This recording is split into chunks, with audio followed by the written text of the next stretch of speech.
ಆರಾಧನಾ ಸಮಯ.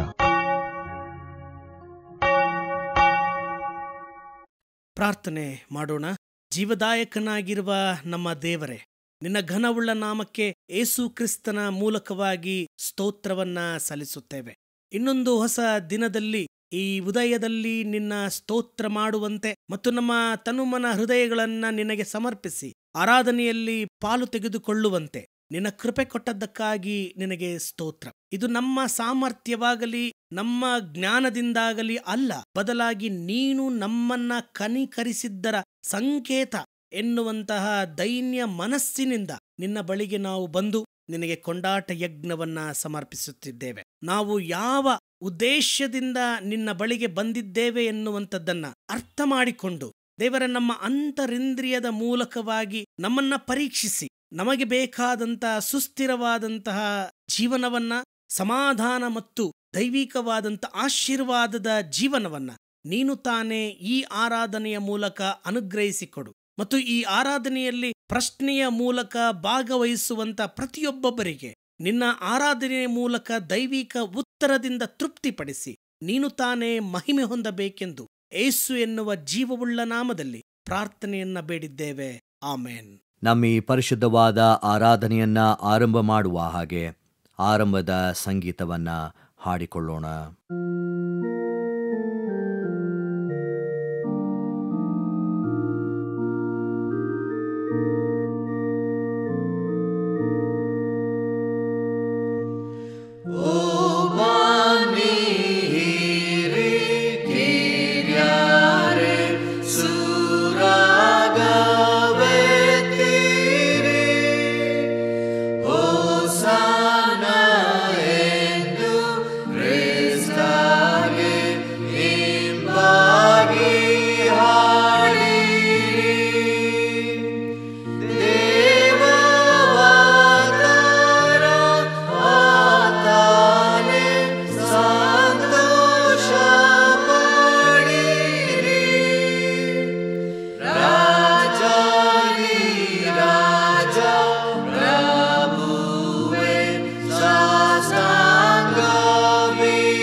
ನಮ್ಮ ಕಣ್ಣುಗಳನ್ನು ಮುಚ್ಚಿದವರಾಗಿ ನಾವು ಕಳೆದ ದಿನಮಾನಗಳಲ್ಲಿ ಮಾಡಿರುವಂಥ ಪಾಪಗಳನ್ನು ದೇವರ ಮುಂದೆ ಅರಿಕೆ ಮಾಡೋಣ.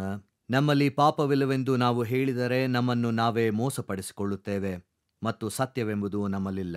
ನಮಗಿರುವ ಮಹಾಯಾಜಕನು ನಮ್ಮ ನಿರ್ಬಲಾವಸ್ಥೆಯನ್ನು ಕುರಿತು ಅನುತಾಪವಿಲ್ಲದವನಲ್ಲ.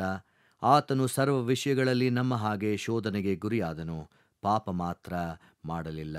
ನಾವು ಮೌನವಾಗಿದ್ದು ನಮ್ಮನ್ನು ಪರೀಕ್ಷಿಸಿಕೊಳ್ಳೋಣ. ಸರ್ವಶಕ್ತನಾದ ದೇವರಿಗೆ ನಮ್ಮ ಪಾಪಗಳನ್ನು ವಿನಯದೊಡನೆ ಅರಿಕೆ ಮಾಡೋಣ. ಸರ್ವಶಕ್ತನಾದ ಅತಿ ಕನಿಕರವುಳ್ಳ ದೇವರೇ, ನಾವು ತಪ್ಪಿಸಿಕೊಂಡ ಕುರಿಗಳಂತೆ ನಿನ್ನ ಮಾರ್ಗವನ್ನು ಬಿಟ್ಟು ತಿರುಗಾಡಿದ್ದೇವೆ.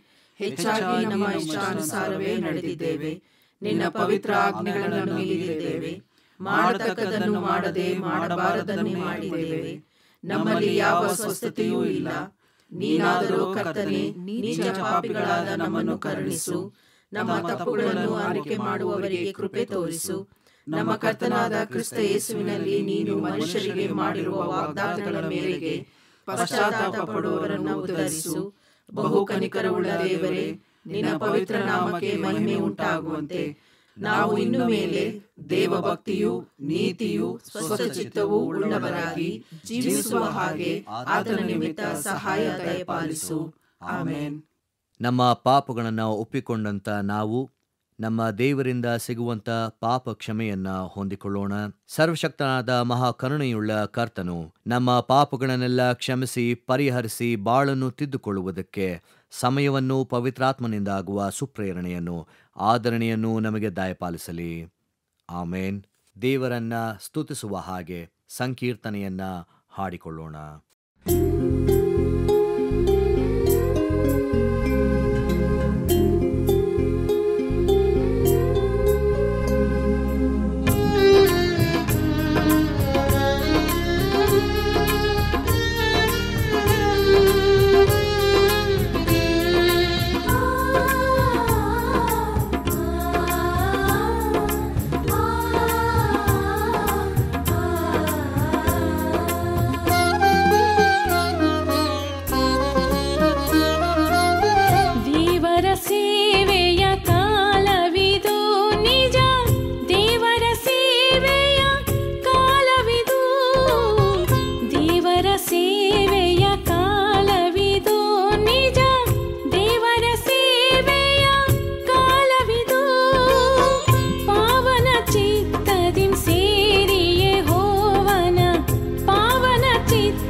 ದೇವರ ಪರಿಶುದ್ಧ ನಾಮಕ್ಕೆ ಸ್ತೋತ್ರವಾಗಲಿ. ಕರ್ತನಲ್ಲಿ ಪ್ರೀತಿಯುಳ್ಳ ದೇವಜನರೇ, ನಿಮ್ಮೆಲ್ಲರಿಗೂ ಕೂಡ ಯೇಸುವಿನ ಪರಿಶುದ್ಧ ನಾಮದಲ್ಲಿ ಪ್ರೀತಿಯಿಂದ ವಂದಿಸುವವನಾಗಿದ್ದೇನೆ. ಈ ದಿನದ ದೇವರ ವಾಕ್ಯ ಧ್ಯಾನಕ್ಕಾಗಿ ನೇಮಕವಾಗಿರುವ ಮುಖ್ಯ ಪ್ರಸ್ತಾಪ ಮೇಕ್ ಡಿಸೈಪಲ್ಸ್, ಶಿಷ್ಯರನ್ನಾಗಿ ಮಾಡು. ಇದನ್ನ the great commission by Jesus Christ ಎಂಬುದಾಗಿ ಕರೆಯುತ್ತಾರೆ. ಯೇಸುಸ್ವಾಮಿಯ ಉತ್ಥಾನದ ನಂತರ ದಿವಾರೋಹಣದ ಸಮಯದಲ್ಲಿ ಹೇಳಿದಂತಹ ಕಡೆಯ ಮಾತು ಎಂಬುದಾಗಿಯೂ ಕೂಡ ಹೇಳುವುದುಂಟು. ಇದಕ್ಕೆ ಆಧಾರವಾಗಿ ಮತ್ತಾಯನು ಬರೆದ ಸುವಾರ್ತೆ 28ನೇ ಅಧ್ಯಾಯ 19ನೇ ವಚನ, ಆದ್ದರಿಂದ ನೀವು ಹೊರಟು ಹೋಗಿ ಎಲ್ಲಾ ದೇಶಗಳ ಜನರನ್ನ ಶಿಷ್ಯರನ್ನಾಗಿ ಮಾಡಿರಿ. ಇದೊಂದು ಆಜ್ಞೆ, ಇದೊಂದು ಕರೆ, ಇದೊಂದು ಜವಾಬ್ದಾರಿ ಮತ್ತು ಇದನ್ನ ಯೇಸು ತನ್ನ ಶಿಷ್ಯರ ಮೂಲಕವಾಗಿ ಪ್ರಕಟಿಸಿದಂತಹ ದೈವ ನಿಯೋಗ ಎಂಬುದಾಗಿ ಅರ್ಥ ಮಾಡಿಕೊಳ್ಳಬೇಕು. ಶಿಷ್ಯತ್ವ ಎಂದರೇನು?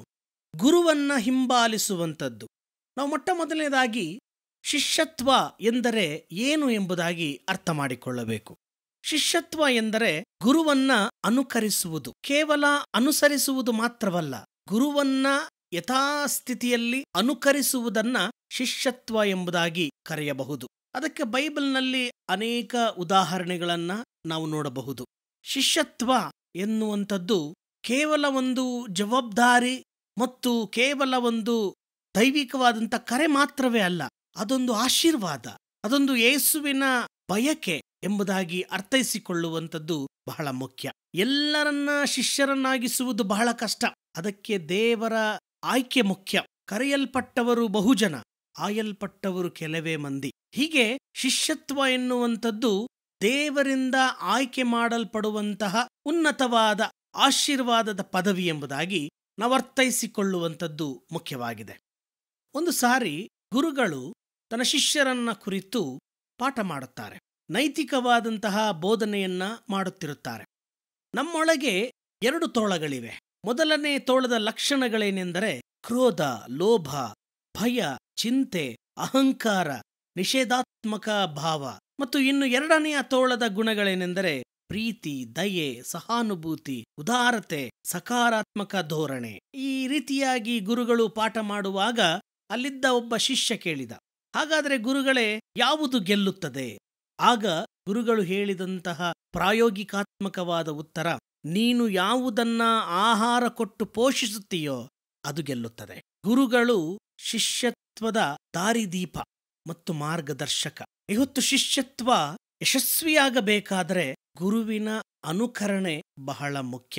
ಅನುಸರಿಸುವಂತಹ ಶಿಷ್ಯ ಮಂಡಳಿ ಅನೇಕವಿದೆ, ಆದರೆ ಅನುಕರಿಸುವುದು ಎಂಬುದಾಗಿ ಹೇಳುವಾಗ ಗುರುವಿನ ರೂಪದಲ್ಲಿಯೇ ಮುಂದರಿಯುವುದು ಎಂಬತಕ್ಕಂತಹ ವ್ಯಾಖ್ಯಾನವನ್ನ ಕೊಡಬಹುದು. ಇದಕ್ಕೆಂದೇ ನೇಮಕವಾದಂತಹ ಹಳೆ ಒಡಂಬಡಿಕೆಯ ಭಾಗವನ್ನ ನಾವು ನೋಡುವಾಗ ಅರಸುಗಳ ಪ್ರಥಮ ಗ್ರಂಥ 19ನೇ ಅಧ್ಯಾಯ 15ರಿಂದ 21 ವಚನದವರೆಗೆ. ಈ ಪರಿಚ್ಛೇದದಲ್ಲಿ ಪ್ರವಾದಿಯಾದ ಎಲಿಯನು ತನ್ನ ನಂತರದ ಸೇವೆಯನ್ನ ಮುಂದುವರಿಸುವ ಸಲುವಾಗಿ ಎಲೀಷ ಪ್ರವಾದಿಯನ್ನ ನೇಮಿಸುವಂತಹ ದೈವ ಕರೆಯನ್ನ ಹೊಂದುತ್ತಾನೆ. ಇಲ್ಲಿಯೂ ಕೂಡ ಬಹಳ ಸ್ಪಷ್ಟ, ದೇವರ ಕರೆ ಇದೆ. ನಿನ್ನ ನಂತರ ನನ್ನ ಜನರಿಗೆ ನಾಯಕತ್ವ ನೀಡಲು ನೀನು ಇಂತಿಂತವರನ್ನ ನೇಮಿಸಬೇಕು, ಅಭಿಷೇಕಿಸಬೇಕು ಎನ್ನುವಂತಹ ದೈವಿಕವಾದಂತಹ ಕರೆಯ ಮೇರೆಗೆ ಎಲಿಯ ಪ್ರವಾದಿ ಕಾರ್ಯತತ್ಪರವಾಗುವಂಥದ್ದನ್ನ ನಾವು ನೋಡಬಹುದು. ಆದರೆ ಇಲ್ಲಿ ಬಹಳ ಒತ್ತು ಕೊಡಬೇಕಾಗಿರುವಂಥ ಸಂಗತಿ ಏನೆಂದರೆ, ಶಿಷ್ಯತ್ವಕ್ಕೆ ಮೊದಲು ಇರಬೇಕಾದಂಥದ್ದು ದೈವಿಕವಾದಂಥ ಕರೆಗೆ ಸಮರ್ಪಣೆ. ವಾಕ್ಯ ಬಹಳ ಸ್ಪಷ್ಟವಾಗಿ ಹೇಳ್ತದೆ, ಎಲಿಯ ಪ್ರವಾದಿಯಿಂದ ಎಲೀಷನು ದೈವಿಕವಾದಂಥ ಕರೆಯನ್ನ ಹೊಂದಿಕೊಂಡಾಗ ಆ ಎಲೀಷ ಪ್ರವಾದಿ ಒಂದು ಉತ್ತರವನ್ನ ಕೊಡುತ್ತಾನೆ. 20ನೇ ವಚನದಲ್ಲಿ ಅದು ಬರೆಯಲ್ಪಡ್ತದೆ. ಕೂಡಲೇ ಅವನು ಎತ್ತುಗಳನ್ನ ಬಿಟ್ಟು ಓಡುತ್ತಾ ಬಂದು ಎಲೀಯನಿಗೆ ತನ್ನ ತಂದೆ ತಾಯಿಗಳನ್ನ ಮುದ್ದಿಟ್ಟು ಬರುವುದಕ್ಕೆ ಅಪ್ಪಣೆಯಾಗಲಿ, ಅನಂತರ ನಿನ್ನನ್ನ ಹಿಂಬಾಲಿಸುವೆನು ಅಂದನು. ಶಿಷ್ಯತ್ವದ ಸೇವೆಯ ಕರೆಯನ್ನ ಹೊಂದಿದಂತಹ ಎಲೀಷ ತಂದೆ ತಾಯಿಗಳಿಗೆ ತಿಳಿಸಿ ಬರುವಂತಹ ಒಂದು ಮಾತನ್ನ ಹೇಳುತ್ತಾನೆ.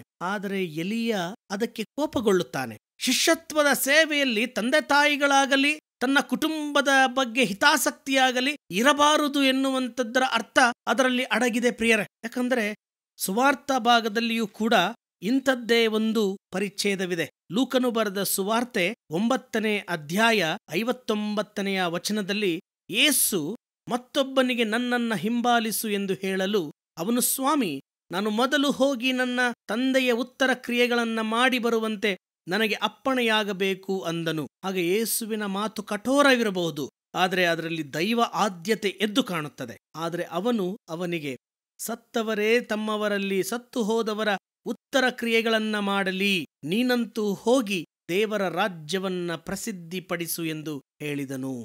ಪ್ರೀತಿಯುಳ್ಳವರೇ, ದೇವರ ಕರೆ ಎಲ್ಲರಿಗೂ ಉಂಟಾಗುವುದಿಲ್ಲ. ಆದರೆ ದೇವರ ಕರೆಯನ್ನ ಹೊಂದಿದಂತಹ ಅನೇಕರು ಸೇವೆ ಮಾಡಲು ಮುಂದಾಗುವಂಥದ್ದನ್ನ ಶಿಷ್ಯತ್ವ ಎಂಬುದಾಗಿ ಕರೆಯಬಹುದು. ಆ ಶಿಷ್ಯತ್ವದಲ್ಲಿ ಇರಬೇಕಾದಂಥದ್ದು ಬದ್ಧತೆ ಮತ್ತು ಸಮರ್ಪಣೆ.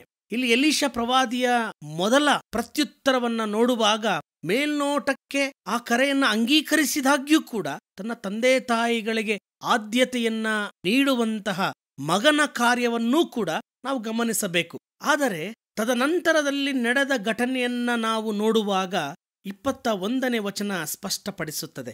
ಎಲೀಷನು ಹಿಂದಿರುಗಿ ಹೋಗಿ ತಾನು ಉಳುತ್ತಿದ್ದ ಜೋಡಿ ಎತ್ತುಗಳನ್ನ ತೆಗೆದುಕೊಂಡು ಅವುಗಳನ್ನ ವಧಿಸಿ ಮಾಂಸವನ್ನ ರಂಟೆಯ ಕಟ್ಟಿಗೆಯಿಂದ ಬೇಯಿಸಿ ಜನರಿಗೆ ಔತಣ ಮಾಡಿಸಿದನು.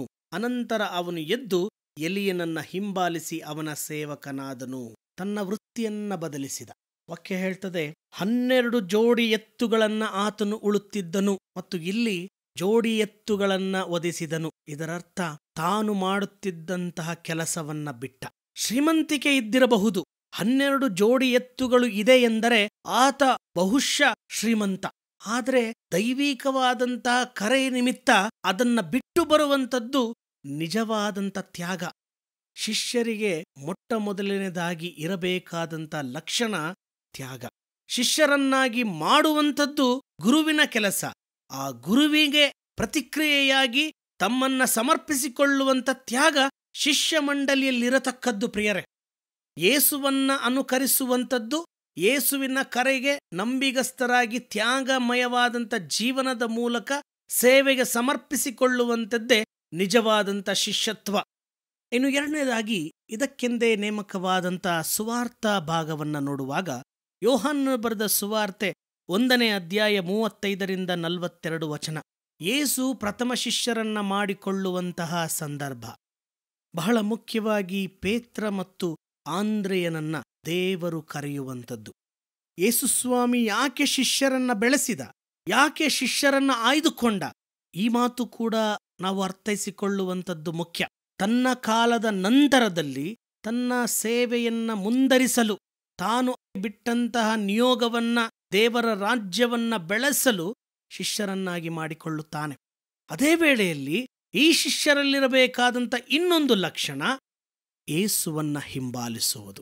ಶಿಷ್ಯರಲ್ಲಿರಬೇಕಾದಂಥ ಮತ್ತೊಂದು ಅತಿ ಪ್ರಾಮುಖ್ಯವಾದಂಥ ಲಕ್ಷಣ ದೇವರನ್ನ ಹಿಂಬಾಲಿಸುವಂಥದ್ದು.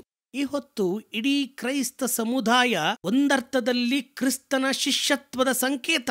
ನಾವು ಯಾರನ್ನ ಹಿಂಬಾಲಿಸುತ್ತಿದ್ದೇವೆ, ಅದು ಬಹಳ ಮುಖ್ಯವಾದಂಥದ್ದು.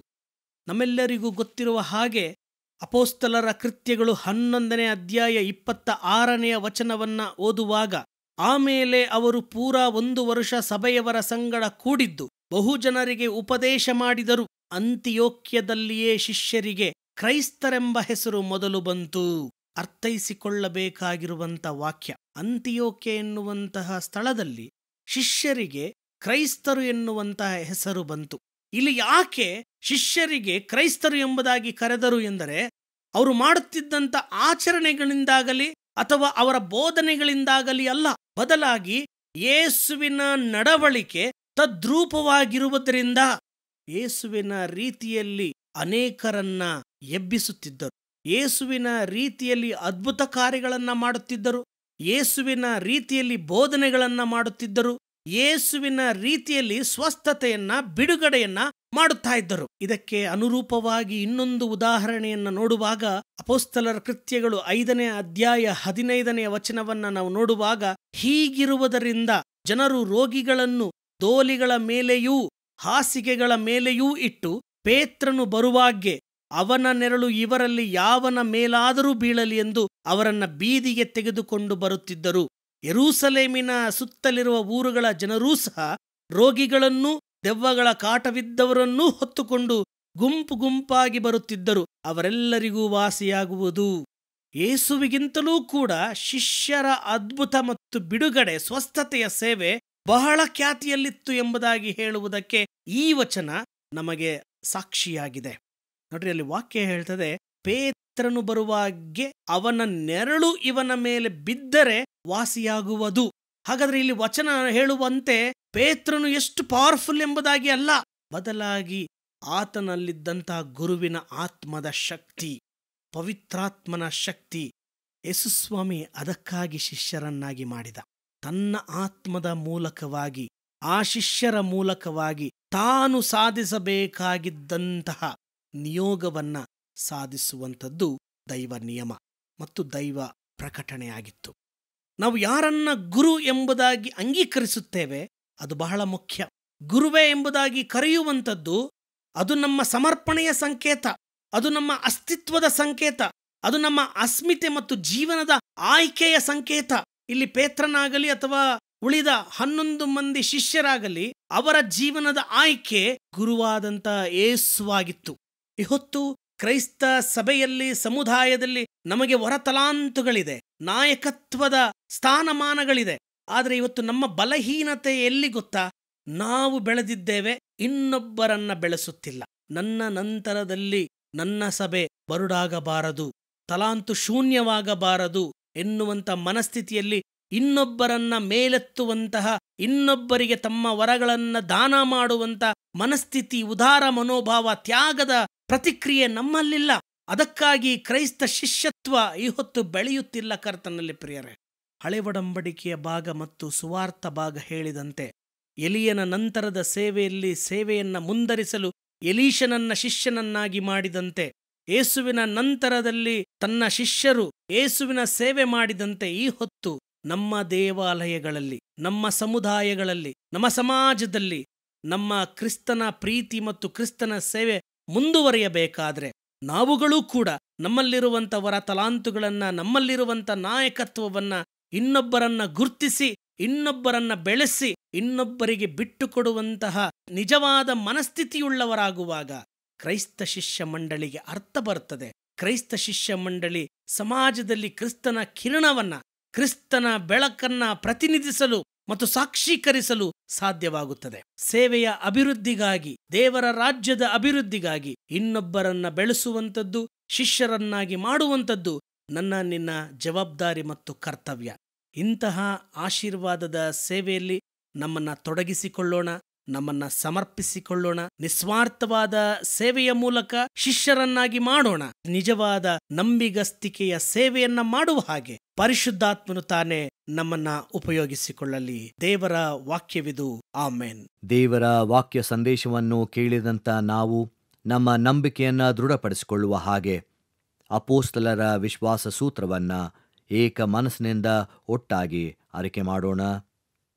ಪರಲೋಕ ಭೂಲೋಕಗಳನ್ನು ಸೃಷ್ಟಿಸಿದ ಸರ್ವಶಕ್ತನಾಗಿರುವ ತಂದೆಯಾದ ದೇವರನ್ನು ನಂಬುತ್ತೇನೆ. ಆತನ ಏಕ ಕುಮಾರನಾಗಿರುವ ನಮ್ಮ ಪ್ರಭುವಾದ ಯೇಸು ಕ್ರಿಸ್ತನನ್ನು ನಂಬುತ್ತೇನೆ. ಈತನು ಪರಿಶುದ್ಧಾತ್ಮನಿಂದ ಕನ್ಯಾ ಮರಿಯಳ ಗರ್ಭದಲ್ಲಿ ಧರಿಸಲ್ಪಟ್ಟು ಆಕೆಯಲ್ಲಿ ಹುಟ್ಟಿ ಪೊಂತಿ ಪಿಲಾತನ ಆಧಿಪತ್ಯದಲ್ಲಿ ಶ್ರಮೆ ಹೊಂದಿ ಶಿಲುಬೆಗೆ ಜಡೆಯಲ್ಪಟ್ಟು ಸತ್ತು ಹೂಣಲ್ಪಟ್ಟು ಪಾತಾಳಕ್ಕೆ ಇಳಿದು ಮೂರನೇ ದಿವಸದಲ್ಲಿ ಸತ್ತವರೊಳಗಿಂದ ಎದ್ದು ಪರಲೋಕಕ್ಕೆ ಏರಿ ಹೋಗಿ ಸರ್ವಶಕ್ತನಾಗಿರುವ ತಂದೆಯಾದ ದೇವರ ಬಲಪಾರ್ಶ್ವದಲ್ಲಿ ಕುಳಿತುಕೊಂಡು ಇರುತ್ತಾನೆ. ಈತನು ಅಲ್ಲಿಂದ ಬಂದು ಬದುಕಿರುವವರಿಗೂ ಸತ್ತವರಿಗೂ ನ್ಯಾಯ ತೀರಿಸುವನು ಎಂಬುದನ್ನು ನಂಬುತ್ತೇನೆ. ನಾನು ಪರಿಶುದ್ಧಾತ್ಮನನ್ನು ನಂಬುತ್ತೇನೆ. ಒಂದೇ ಪರಿಶುದ್ಧ ಕ್ರೈಸ್ತ ಸಭೆಯು, ಭಕ್ತರ ಅನ್ಯೋನ್ಯತೆಯು, ಪಾಪದ ಪರಿಹಾರವು, ದೇಹದ ಪುನರುತ್ಥಾನವು, ನಿತ್ಯ ಜೀವವು ಉಂಟೆಂಬುದನ್ನು ನಂಬುತ್ತೇನೆ. ಆಮೆನ್. ನಮ್ಮ ಆರಾಧನೆಯನ್ನ ಅಂತ್ಯಗೊಳಿಸುವ ಹಾಗೆ ಕಡೆಯ ಸಂಗೀತವನ್ನ ಹಾಡಿಕೊಳ್ಳೋಣ.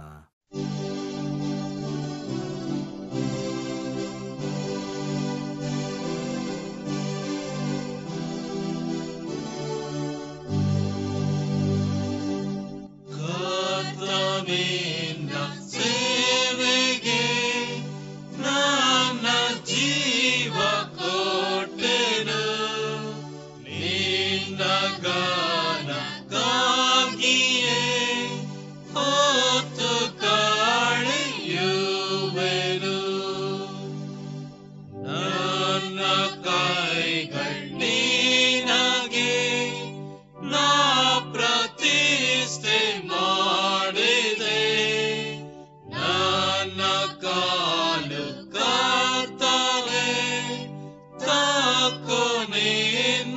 ಸೇವೆಗೆ ನನ್ನ ಸ್ವರ ನಿನ್ನದೇ, ನಿನ್ನ ಸ್ತೋತ್ರ ಮಾಡಲೇ ನನ್ನ ಬಾಯಿ ಕರ್ತನೇ, ನಿನ್ನ ವಾಕ್ಯ ಸಾರಲಿ. ನನ್ನ ಬೆಳ್ಳಿ ಚಿನ್ನವ ತಾಕು ದಿವ್ಯ ಮಿತ್ರನೇ, ನನ್ನ ಬುದ್ಧಿ ಎಲ್ಲವ ತಾಕು ನಿನ್ನ ಸೇವೆಗೆ. ನನ್ನ ಚಿತ್ತ ನಿನ್ನದೇ, ನಿನ್ನ ಇಷ್ಟ ಮಾಡುವೆ. ನನ್ನ ಮನದೊಳಗೆ ನೀನು ಆಳು ಕರ್ತನೇ, ನಿನ್ನ ಬಿಟ್ಟು ಯಾರನ್ನು ಪ್ರೀತಿ ಮಾಡಲಾರೆನು. ನನ್ನ ಪೂರ್ಣ ಮನಸ್ಸು ನೀನೇ ತಾಕೋ ಎಂದಿಗೂ. ಪ್ರಾರ್ಥನೆ ಮಾಡೋಣ. ಶ್ರೇಷ್ಠ ಗುರುವಾದ ಯೇಸುವಿನಲ್ಲಿ ತಂದೆಯಾದ ದೇವರೇ, ನೀನು ಅಂದು ಮಾಡಿದಂತಹ ಶಿಷ್ಯತ್ವದ ಸೇವೆಯ ಮುಖಾಂತರವೇ ಇಂದು ವಿಶ್ವವೆಲ್ಲ ದೈವಿಕವಾದಂಥ ಪ್ರೀತಿಯನ್ನ ಕಂಡುಕೊಂಡಿದೆ ಸ್ವಾಮಿ. ಇಂತಹ ನಿನ್ನ ಶ್ರೇಷ್ಠ ತ್ಯಾಗದ ಸೇವೆಯನ್ನ ನೆನೆದು ನಿನಗೆ ಕೃತಜ್ಞರಾಗಿದ್ದೇವೆ. ನೀನು ಶಿಷ್ಯರನ್ನಾಗಿ ಮಾಡಿದ್ದರಿಂದಲೇ ಇಂದು ನಾವು ನಿನ್ನ ಹೆಸರನ್ನ ಹೇಳಿ ಆರಾಧನೆ ಮಾಡುವುದಕ್ಕೆ ಸಾಧ್ಯವಾಗಿದೆ. ಈ ಹೊತ್ತು ನಿನ್ನ ವಾಕ್ಯದಲ್ಲಿ ಕರೆ ಕೊಟ್ಟಂತೆ ನಾವೆಲ್ಲರೂ ಕೂಡ ಮೊದಲು ನಿನ್ನ ಶಿಷ್ಯರಾಗಿದ್ದೇವೆ. ಅನಂತರ ನಮಗೆ ನೀನು ನೇಮಿಸಿದಂತಹ ದೈವಿಕವಾದಂತಹ ಕರೆಯ ನಿಮಿತ್ತ ಇನ್ನೊಬ್ಬರನ್ನ ಬೆಳೆಸಲು, ಇನ್ನೊಬ್ಬರನ್ನ ನಿನ್ನ ಕ್ರಿಸ್ತಿಯ ರಾಜ್ಯವನ್ನ ಬಲಗೊಳ್ಳುವುದಕ್ಕೆ ಶಿಷ್ಯರನ್ನಾಗಿ ಮಾಡಲು ನಮ್ಮನ್ನ ಪ್ರೇರಿಸಿದ್ದಕ್ಕಾಗಿ ನಿನಗೆ ವಂದನೆಗಳು. ಇಂತಹ ಸೇವೆಯಲ್ಲಿ ನಮ್ಮನ್ನ ಸಮರ್ಪಿಸಿಕೊಂಡು ಅಂದು ಯೋಹಾನನು ಹೇಳಿದಂತೆ ಆತನು ವೃದ್ಧಿಯಾಗಬೇಕು, ನಾನು ಕಡಿಮೆಯಾಗಬೇಕು ಎಂಬುದಾಗಿ ನಿನ್ನ ಮುಂದೆ ನಾವು ತಗ್ಗಿಸಿಕೊಂಡು ನಿನ್ನ ಶಿಷ್ಯ ಮಂಡಳಿಯನ್ನ ಬೆಳೆಸುವಲ್ಲಿ ನಿನ್ನ ಸಾಧನಗಳನ್ನಾಗಿ ನಮ್ಮನ್ನ ಉಪಯೋಗಿಸಿ ನಮ್ಮ ಮೂಲಕ ನೀನು ತಾನೇ ಮಹಿಮೆ ಹೊಂದಬೇಕೆಂದು ಯೇಸು ಎನ್ನುವ ಜೀವವುಳ್ಳ ನಾಮದಲ್ಲಿ ಅತ್ಯಂತ ದೈನ್ಯದಿಂದ ಬೇಡಿದ್ದೇವೆ, ಆಮೇನ್. ಕರ್ತನು ತಾನೇ ಕಲಿಸಿಕೊಟ್ಟ ಪ್ರಾರ್ಥನೆಯನ್ನ ನಾವು ಏಕ ಮನಸ್ಸಿನಿಂದ ಅರಿಕೆ ಮಾಡೋಣ. ಪರಲೋಕದಲ್ಲಿರುವ ನಮ್ಮ ತಂದೆಯೇ, ನಿನ್ನ ನಾಮವು ಪರಿಶುದ್ಧವೆಂದು ಎಣಿಸಲ್ಪಡಲಿ. ನಿನ್ನ ರಾಜ್ಯವು ಬರಲಿ. ನಿನ್ನ ಚಿತ್ತವು ಪರಲೋಕದಲ್ಲಿ ನೆರವೇರುವ ಪ್ರಕಾರ ಭೂಲೋಕದಲ್ಲಿಯೂ ನೆರವೇರಲಿ. ನಮ್ಮ ಅನುದಿನದ ಆಹಾರವನ್ನು ಈ ಹೊತ್ತು ದಯಪಾಲಿಸು. ನಮಗೆ ತಪ್ಪು ಮಾಡಿದವರನ್ನು ನಾವು ಕ್ಷಮಿಸಿದಂತೆ ನಮ್ಮ ತಪ್ಪುಗಳನ್ನು ಕ್ಷಮಿಸು. ನಮ್ಮನ್ನು ಶೋಧನೆಯೊಳಗೆ ಸೇರಿಸದೆ ಕೇಡಿನಿಂದ ನಮ್ಮನ್ನು ತಪ್ಪಿಸು. ರಾಜ್ಯವು, ಬಲವು, ಮಹಿಮೆಯು ಸದಾಕಾಲ ನಿನ್ನವೇ, ಆಮೇನ್. ವಿಶ್ವಾಸದಿಂದ ಕರ್ತನ ಆಶೀರ್ವಾದವನ್ನ ಹೊಂದಿಕೊಳ್ಳಿರಿ. ಕರುಣೆಯುಳ್ಳ ದೇವರ ಕೃಪಾಶ್ರಯಕ್ಕೂ ಪರಿಪಾಲನೆಗೂ ನಾವು ನಿಮ್ಮನ್ನು ಒಪ್ಪಿಸುತ್ತೇವೆ. ತಂದೆ, ಕುಮಾರ, ಪವಿತ್ರಾತ್ಮನೆಂಬ ಸರ್ವಶಕ್ತ ದೇವರ ಆಶೀರ್ವಾದವು ನಿಮ್ಮೊಳಗೆ ನೆಲೆಸಿ ನಿಮ್ಮ ಸಂಗಡ ಯಾವಾಗಲೂ ಇರಲಿ, ಆಮೇನ್.